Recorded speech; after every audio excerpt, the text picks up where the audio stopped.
ये है हमारा भारत, जहाँ हर एक गली एक बॉलीवुड का सेट है, हर एक फुटपाथ एक एडवेंचर और हर एक चौक एक मेला। पर इन सब चीजों के बीच हम सबसे इम्पोर्टेंट चीज को तो भूल ही जाते हैं या फिर अवॉइड कर देते हैं, वो है सिविक सेंस।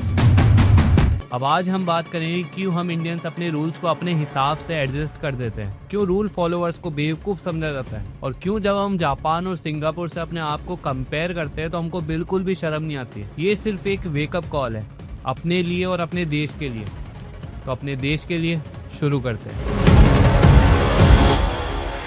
वही इंडियंस जो अभी सड़क पर थूकता है, जब वो फॉरेन जाता है वहां जाकर डस्टबिन ढूंढता है, क्योंकि वहां पर $1000 का फाइन है और वहां के लोग अपनी सिटी को अपना घर समझते हैं। विदेशों में इसलिए तरक्की होती है। देखो, सिगरेट पीने के लिए भी अलग से बनाया गया है और लोग इसको फॉलो करते हैं। यही चीज़ अगर इंडिया में होती तो लोग फॉलो नहीं करते, पान की पिचकारियाँ नीचे मारते। पर यहाँ देखो आप, पूरा क्लोज है, इसीलिए यहाँ बीमारियाँ कम होती हैं, हाइजीनिक।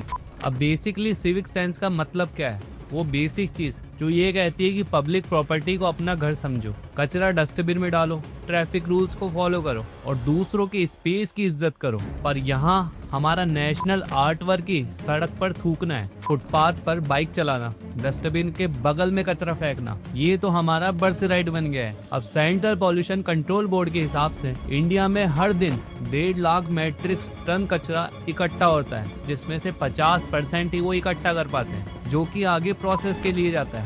बट बाकी का 50% कचरा नालियों में, सड़कों में या फिर आपकी कॉलोनी के नुक्कड़ में मिल जाएगा। अब यही कचरा ड्रेन्स को ब्लॉक करता है, फ्लडिंग होती है और आपको फ्री में डेंगू मच्छर मिलते हैं। हम इंडियंस लोगों को 2 कैटेगरी में डिवाइड कर सकते हैं। पहला है जो बोलते हैं कि चलता है, इतने से कचरे में क्या ही फर्क पड़ेगा, सिग्नल तोड़ दिया तो क्या हुआ, नॉर्मली तो है। और दूसरी गैंग है फॉलोअर्स गैंग, जो हर एक रूल्स को फॉलो करती है, जो कि लाइंस में खड़े होते हैं, कचरा फेंकना हो तो उसके लिए डस्टबिन ढूंढते हैं, सिग्नल पर रुकते हैं और ट्रैफिक रूल्स को फॉलो करते हैं, पब्लिक प्रॉपर्टी को वो अपना घर समझते हैं। बट अफसोस की बात हमारे देश में ये है कि इन रूल फॉलोवर्स को, सेकंड ऑप्शन वालों को बेवकूफ समझा जाता है। क्यों? क्योंकि हमारे यहाँ पे जो भी रूल्स फॉलो करता है उसको ओवर स्मार्ट बोलते हैं या फिर बोलते हैं कि क्या नखरे कर रहा है यार। एक बार एक दोस्त ने मुझे बताया कि जब उसने एक अंकल को मेट्रो की टिकट लाइन में से क्यों तोड़ने के लिए रोका, तो अंकल बड़े प्राउड से बोल रहे हैं कि तू बड़ा नेता बन रहा है, अपना काम कर। अब ये एटीट्यूड ही तो हमारी प्रॉब्लम है। रूल तोड़ना तो एक प्राउड वाली बात है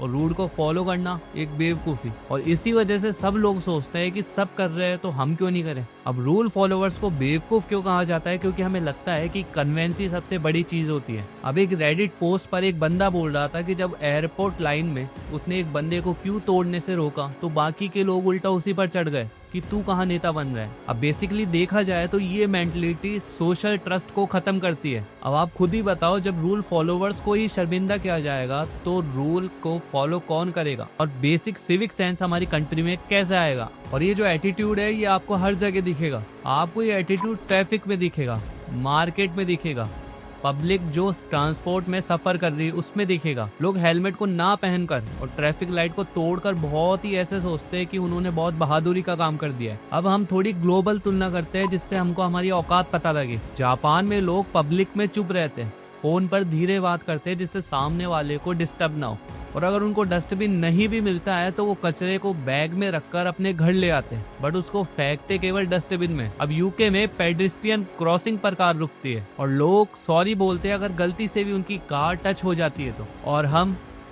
ये हमारा सिग्नेचर है भाई, गुटखा थूकना। आपको एक इंसिडेंस याद है? लंदन के ब्रेंट एरिया में इंडियंस लोगों ने इतना ज्यादा गुटखा थूका जो कि काउंसिल को ही अपनी वॉल्स को रीपेंट करना पड़ा, क्योंकि हाई प्रेशर जेट्स भी स्टेन्स नहीं हटा पाए। अब आप खुद ही सोचो, ये हमारी ग्लोबल इमेज बन गई है। और जापान में स्कूल्स में बच्चे लंच करने के बाद अपनी क्लासरूम को साफ करते हैं। क्यों? क्योंकि वहाँ पर सिविक सेंस, सफाई एक वैल्यू है, ना कि कोई दिखावा। ये सेम चीज हमारे यहाँ के स्कूल में हो जाए तो पेरेंट्स आकर स्कूल वालों को धमकाए कि तुम हमारे बच्चे से सफाई कैसे करवा सकते हो। और वही बच्चा जब ग्रो होता है ऐसे एनवायरनमेंट में तो वो अपना घर भी गंदा रखता है। अब इसी के साथ जब वो रोड्स पर जाता है, कहीं बाहर जाता है, तो वो उसी तरह गंदगी फैलाता है। वो दूसरों के स्पेस की कोई वैल्यू नहीं समझता। आप खुद भी नोटिस करना, ये हमारे यहाँ नॉर्मल है। जब आप कोई मेट्रो या ट्रेन में जाओगे तो आपको आसपास कोई ना कोई ऐसा मिल जाएगा जो हाई वॉल्यूम में मोबाइल देख रहा होगा। और हमारे यहाँ बच्चे खाने के बाद चिप्स का पैकेट भी बाहर फेंक देते हैं और अगर हम पेरेंट्स को कुछ बोले तो पेरेंट्स बोलते हैं सफाई वाला है ना, वो काम करेगा। और ये सारा फर्क एक एजुकेशन और एक माइंडसेट का है। चलो कुछ रीसेंट इंसिडेंट देखते हैं जो हमें बहुत शर्मिंदा करेंगे। मार्च 2025 में एयर इंडिया फ्लाइट A126 में शिकागो से दिल्ली आते वक्त फ्लाइट को वापस जाना पड़ा। क्यों? और रीजन जानकर आप हैरान हो जाओगे, क्योंकि पैसेंजर्स ने टॉयलेट्स में पॉलीथीन बैग कचरा फ्लश कर दिया, जिसके कारण उसके सारे टॉयलेट बंद हो गए। और ये न्यूज़ ग्लोबल हेडलाइन बनी, जिससे हमारी इमेज और बेहतर हो गई। गवर्नमेंट ने फॉरेन के डेवलपमेंट को देखते हुए हमारे यहाँ भी एक हाई क्लास रेलवे स्टेशन बनाया, और वो अयोध्या का नया रेलवे स्टेशन। और इनॉग्रेशन के कुछ ही दिन बाद वहाँ का इतना बुरा हाल हो गया, लोग वहाँ के ट्रैप, मिरर्स, यहाँ तक कि गमले तक चोरी करके ले गए। वॉशरूम को बहुत गंदा कर दिया।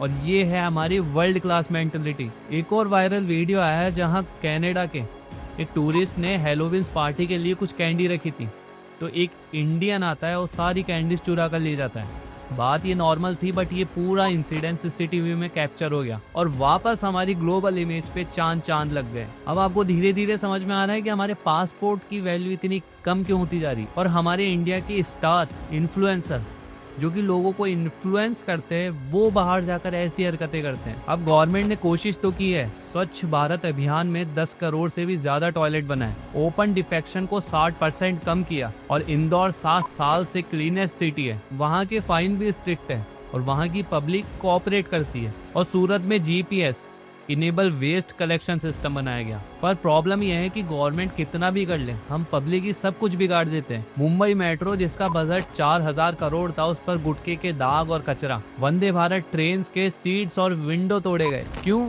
क्योंकि पब्लिक प्रॉपर्टी हमारी थोड़ी है। अब हम ट्रैफिक रूल्स की बात करें तो इंडिया में ट्रैफिक पुलिस की शॉर्टेज है। इसकी वजह से सिर्फ 10% वायलेशन पर ही एक्शन हो पाता है। अब लोग बोलते हैं कि पकड़े गए तो 100 रुपए दे देंगे वरना मजे लो, क्योंकि उनको पता है कोई स्ट्रिक्ट एक्शन होने ही नहीं वाला। और टाइम टू टाइम ये एटीट्यूड बदलने की बजाय बढ़ता जा रहा है। और ये इतनी सीरियस बात है और हम इसको नॉर्मली टाल देते हैं। अब मूवीज में देखना पुलिस वालों को रिश्वत देना एक नॉर्मल बात हो गई है। इसको एक कॉमेडी वे में दिखाया जाता है। तो बेसिकली सिविक सेंस क्यों नहीं है? पहला रीजन है एजुकेशन। हमारे स्कूल में सिविक्स एक बोरिंग चैप्टर है और स्कूल में प्रैक्टिकल एप्लीकेशन तो कुछ कराते ही नहीं है। बच्चों को पब्लिक रिस्पॉन्सिबिलिटी बिल्कुल नहीं सिखाई जाती। और दूसरा है पॉपुलेशन का प्रेशर। 1.4 बिलियन लोग इतने से देश में समाये हुए हैं, तो सब यही सोचते हैं कि अपना काम बनता, बाहर में जाए जनता। और तीसरा है जो कि सबसे इम्पोर्टेंट है, वो है क्राउड मेंटेलिटी। अब जब सब कचरा फेंक रहे हैं और सिग्नल को तोड़ रहे हैं, तो आप भी सोचते हो कि हम भी कर लेते हैं। हम अपने घर को तो मंदिर समझते हैं, हम हमारे मंदिर को भी मंदिर समझते हैं।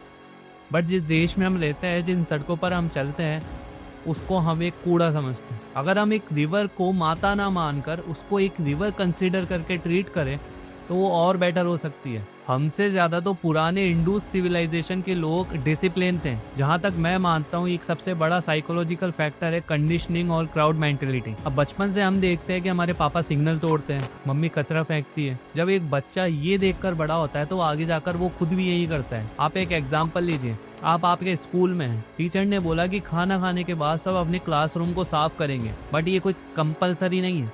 अब 30 बच्चों की क्लास में 28 बच्चे अपने क्लासरूम को साफ करने लग जाएंगे, बट उन 28 को देखकर वो बाकी के 2 जने खड़े नहीं रहेंगे, वो भी हेल्प करेंगे उनको साफ कराने में। वहीं अगर हम इसका अपोजिट साइड ले कि अगर 28 बच्चे बैठे हैं और 2 बच्चे केवल साफ कर रहे हैं क्लासरूम को, तो उससे इम्पैक्ट नहीं पड़ेगा। उल्टा वो 2 बच्चे जो क्लासरूम को साफ कर रहे हैं वो 28 के सामने बेवकूफ घोषित हो जाएंगे। और आपको ये बात सही भी लग रही होगी, है ना? यही तो है हमारा माइंडसेट। एक स्टडी के अकॉर्डिंग 70% इंडियंस सामने वाले की प्राइवेसी स्पेस की रेस्पेक्ट ही नहीं करते, क्योंकि हम दूसरों की स्पेस को भी अपना ही समझते हैं। चाहे वो मेट्रो में जोर से बात करना हो, मोबाइल में गाने चलाना हो या बिना परमिशन के किसी की फोटो लेना हो, तो आखिरकार ये कंक्लूजन क्या है? क्या हम जैसे हैं वैसे ही रहेंगे? बदलाव के लिए हमें बहुत कुछ करना होगा। हमको सबसे पहले एजुकेशन को रिफॉर्म करना होगा। सिविक सेंस को स्कूल में प्रैक्टिकल सब्जेक्ट बनाया जाए, रोल्स प्ले, सफाई ड्राइव्स और कम्युनिटी सर्विस सिखाई जाए। जापान के बच्चे अपने क्लासरूम को साफ करते हैं, तो हम क्यों नहीं कर सकते? और स्ट्रिक्ट इन्फोर्समेंट, जो भी इंसान डस्टबिन में कचरा नहीं फेंक रहा है उसके दिमाग में फाइन्स का डर हो, कि उसको 3 से 4 हजार रुपए पे करने पड़ेंगे। और तीसरा है पब्लिक पार्टिसिपेशन। रुआंडा में हर महीने उमुगांदा होता है, लोग सभी साथ मिलकर सफाई करते हैं और हम भी अपनी कॉलोनी में ये सब कर सकते हैं एक छोटे लेवल पे। और सबसे इम्पोर्टेंट है जो सबको इंस्पायर करती है वो है मीडिया की power, social media. Movies, web series और इन्फ्लुएंसर सिविक सेंस को प्रमोट करें। आपको तो याद ही होगा कि टॉयलेट एक प्रेम कथा ने कितना ज्यादा इम्पैक्ट किया था। And last and least, personal change. देखिए, आप और मैं खुद से शुरुआत करेंगे। एक कचरा उठाओ, एक रूल फॉलो करो और दूसरों को इंस्पायर करो। गांधी जी भी शुरू में एक ही थे, पर उन्होंने धीरे धीरे देश बदल दिया। दोस्तों, सिविक सेंस कोई विदेशी चीज नहीं है, उल्टा ये तो हमारी एक संस्कृति का हिस्सा है। वासुदेवा कुटुंबकम, दुनिया एक परिवार है। अगर हम अपने देश को एक वर्ल्ड पावर बनाना चाहते हैं तो वो ऐसे नहीं होगा। हमें अपने देश को वर्ल्ड पावर बनाने से पहले अपने आप को एक वर्ल्ड क्लास सिटीजन बनाना पड़ेगा, और यही असली देशभक्ति होती है। इस वीडियो को शेयर करो अगर तुम भी चेंज चाहते हो तो, और कमेंट सेक्शन में जरूर बताओ कि तुम कौन सा सिविक सेंस अपनाओगे। मिलते हैं नेक्स्ट वीडियो में। जय हिंद।